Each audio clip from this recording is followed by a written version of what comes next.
How to manage automation permissions on Mac. Hi everyone, welcome back to the channel.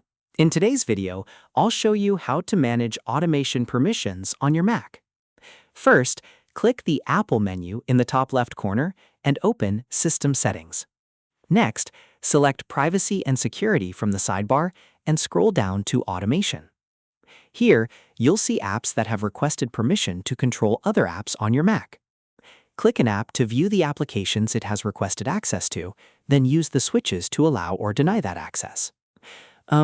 Only enable automation permissions for apps you trust, since this allows one app to control or interact with another. If you don't see an app listed, it may not have requested automation access yet.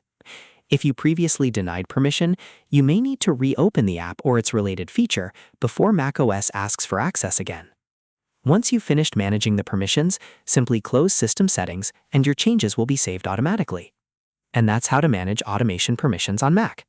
Thanks for watching. Don't forget to like the video and subscribe for more helpful Mac tutorials.